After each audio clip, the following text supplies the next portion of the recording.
আসসালামু আলাইকুম রহমতুল্লাহি ওয়া বারাকাতুহু। আজকের আলোচনার বিষয়বস্তু হচ্ছে নূহ আলাইহিস সালামের ঘটনা।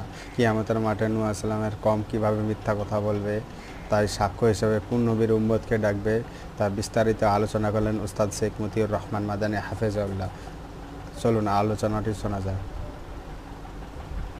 3339 নম্বর হাদিস বর্ণনা করেছেন আবু সাঈদ খুদরী রাদিয়াল্লাহু তাআলা আনহু ক্বালা রাসূলুল্লাহ সাল্লাল্লাহু আলাইহি ওয়াসাল্লাম, রাসূল বলেন, ইয়াজিউ নূহুন ওয়া উম্মাতুহু, নূহ আলাইহিস সালাম হাশর মাঠে আসবেন আর তার উম্মতও আসবে। প্রত্যেক নবীর নিজ নিজ উম্মতের সাথে আসবে আল্লাহর কাছে।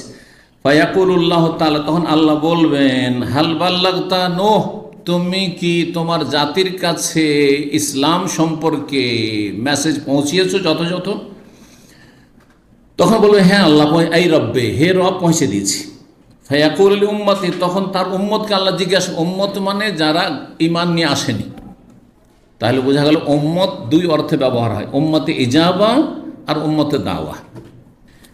তো তারপর আল্লাহ জিজ্ঞেস করো তার উম্মতকে, হাল বাল্লাগাকুম, নূহ আলাইহিস সালাম তোমাদের নবী তোমাদের কাছে ইসলামের কথা পৌঁছিয়েছে, তবলিগ করেছে। ফায়াক তবলিগ মানে আবার চিল্লাওয়ালা তবলিগ না, ইলিয়াসি তবলিগ না, ইসলামে তবলিগ। বোঝা গেছে না? জি। কারণ ইলিয়াসি তবলিগ মানুষের গড়া, আর ইসলামের তবলিগ প্রথম মানুষ থেকে চলে আসছে, তারপর নূহ আলাইহিস সালামের যুগ থেকে একবারে পুরো দমে চলে আসছে। জি, যুগে যুগে। ফায়াকুলুন আল্লাহ, জাতি কিন্তু 950 বছর তাদের জন্য সুবহানাল্লাহ, রাত দিনকে সমান করে হেদায়েতের কাজ করেছে, দাওয়াতের কাজ করেছে, তারপর না করে দিল। কত মৃত্যুক তাহলে মানব জাতির অধিকাংশ মৃত্যুক। হাসরের মাঠে মিথ্যা কথা বলবো, ও বেঁচে যাবো হয়তো, কিন্তু বাঁচবে সেখানে তো অঙ্গ প্রত্যঙ্গ সাক্ষী দিতে শুরু করবে। বোঝা গেছে না?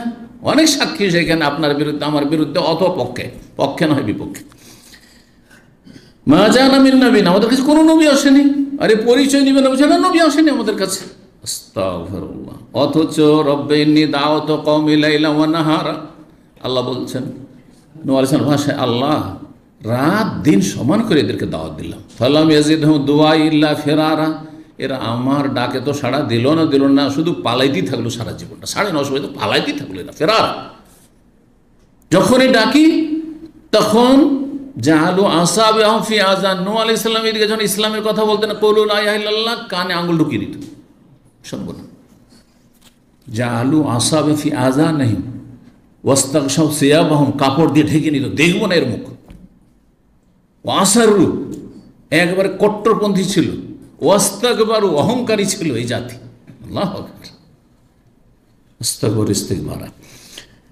তো অস্বীকার করে দেবে এই জাতি। ফায়াকুল, নূহকে বলবেন আল্লাহ রাব্বুল্লাহ, আচ্ছা নূহ, তুমি তো বললে যে আমি তবলিগ করেছি, ইসলামের কথা পৌঁছেছি, আর জাতি বলছে পৌঁছাওনি, তো কার কথা নেওয়া যাবে? তোমার সাক্ষী আছে? মাইয়া শাহাদুল্লাহকা, তোমার সাক্ষী কে দেবে? সাক্ষী নিয়ে আসো। কারণ দাবি করলে কি করতে হবে? সাক্ষী দিতে হবে। ফায়াকুল, তখন নূহ আলাইহিস সালাম বলেন, মুহাম্মদ সাল্লাল্লাহু আলাইহি ওয়াসাল্লাম এবং তার উম্মত আমার পক্ষে সাক্ষী দেবে। ওরা জানে, ওরা যেটা বলবে আল্লাহ ওইটা আপনি মানতে পারেন, কারণ আমি ওদেরকে সাক্ষী রাখছি, ওদেরকে আমি সাক্ষী মেনে নিচ্ছি। আল্লাহু আকবার। তাহলে কত গুরুত্বপূর্ণ এই উম্মত, এত শ্রেষ্ঠ উম্মত। কুনতুম খায়রা উম্মাতান ওয়াসাতা, মধ্যমপন্থী উম্মত, শ্রেষ্ঠ উম্মত। ওয়াসাতান মানে শ্রেষ্ঠ, এটাই হচ্ছে সঠিক তাফসীর। যদিও দ্বিতীয় মধ্যম, আর মধ্যমপন্থী হচ্ছে শ্রেষ্ঠ, বাড়াবাড়িও না করা, ছাড়াছাড়িও না করা। বুঝা গেছে? জি, দুটোতে মিল আছে। মুহাম্মদ সাল্লাল্লাহু আলাইহি ওয়াসাল্লাম তার উম্মত আমার পক্ষে সাক্ষী দেবেন। ফাতাশহাদু আন্নাকা কাদ বাল্লাগা, তখন তুমি সাক্ষী দেবে। হ্যাঁ মানুষ, তুমি সাক্ষী দেবে, নবী সাল্লাল্লাহু আলাইহি ওয়াসাল্লাম সাক্ষী দেবেন, এবং হ্যাঁ সাহাবারা সাক্ষী দেবেন, আমরা সাক্ষী দেব। কার পক্ষে? নূহ আলাইহিস সালামের পক্ষে। আন্নাহু কাদ বাল্লাগা, যে তিনি ইসলামের তবলিগ করে দিয়েছেন, পৌঁছে দিয়েছেন তাওহীদের কথা। এই মর্মেই আয়াত সূরা বাকারা আয়াত 143, ওয়াকাযালিকা জাআলনাকুম উম্মাতান ওয়াসাতা, এইভাবেই হে মুসলিম জাতি, হে শেষ উম্মত, নবীর উম্মত, তোমাদেরকে মধ্যমপন্থী জাতি হিসাবে আমি নির্বাচন করেছি, মনোনীত করেছি। উম্মাতান ওয়াসাতা, তোমাদেরকে শ্রেষ্ঠ, ওয়াসাতান মানে খেয়ারান, এটি বিশুদ্ধ তাফসীর। শ্রেষ্ঠ উম্মত হিসাবে তোমাদের আখ্যায়িত করেছি, কারণ কুনতুম খায়রা উম্মাহ, অন্য আয়াতে রয়েছে তোমরা হচ্ছে শ্রেষ্ঠ উম্মত। কিন্তু শ্রেষ্ঠ উম্মতের 3টি দায়িত্ব আছে, এই 3টি দায়িত্ব পালন না করলে শ্রেষ্ঠ না, নিকৃষ্ট। তা'মুরুনা বিল মারুফ, ভালো কাজের উপদেশ দেওয়া, ওয়া তানহাউনা আনিল মুনকার, অন্যায় কাজে বাধা দেওয়া, ও তু'মিনুনা বিল্লাহি, আল্লাহর প্রতি ঈমান রাখা। ইমানদার হয়ে ভালো কাজ এবং ভালো মানুষের সংখ্যা বাড়াইতে হবে। 3000। আলহামদুলিল্লাহ, বক্তব্যটি শুনলাম, খুব সুন্দর লাগলো।